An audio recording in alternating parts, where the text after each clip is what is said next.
So, na-marinate na ito sa soy sauce. Dalawang klaseng soy sauce. Yan. Yung tawag dito, nor at saka likompi. Plus yan. Tapos, jasmine wine. Tapos ito. Tapos, konti yan. Tapos, konting granules ng magic sarap. Tapos, meron tayong diced na garlic. Tapos, itong red onion. At saka konting sesame oil. So, ang ginamit ko ay black sesame oil.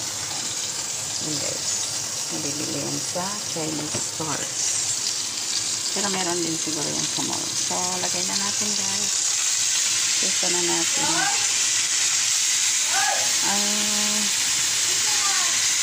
Ang ano nito guys, pag naluto na to, pwede siyang gawing may halo na pwedeng may halo na ito fried na onion saka capsicum, tapos lagyan na lang ng konting sauce kasi ito meron na pala itong konting cornstarch, so para malambot siya. So ito ay beef sirloin. So, kailangan ko siyang idaan sa pressure cooker sandali. Siguro mga 5 minutes para talagang malambot. Kasi mahirap magmuya ng matigas na baka. So, ganyan lang guys. Tapos balik pa rin natin. Katay ng tomato.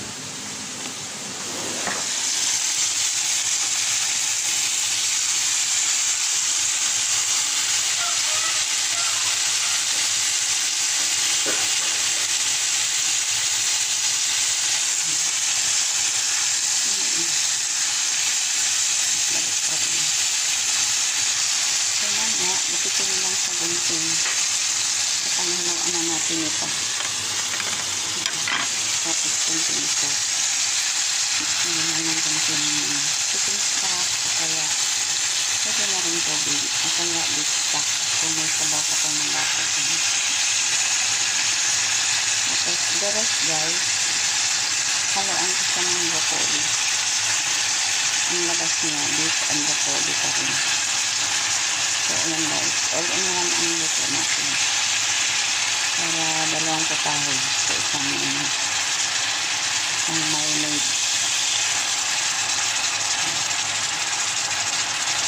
So, after na-fry dito, idaan natin siya sa pressure cooker. Pabigan ng konti. Mga 5 minutes lang. Para lang lumambot kasi ito ay beef sirloin. Pero kung beef tenderloin, hindi na kailangan doon sa pressure cooker kasi ang luma malambot niya.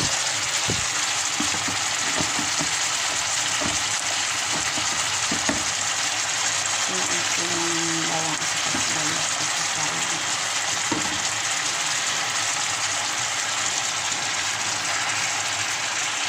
so, antayin lang natin mag-brown lahat guys.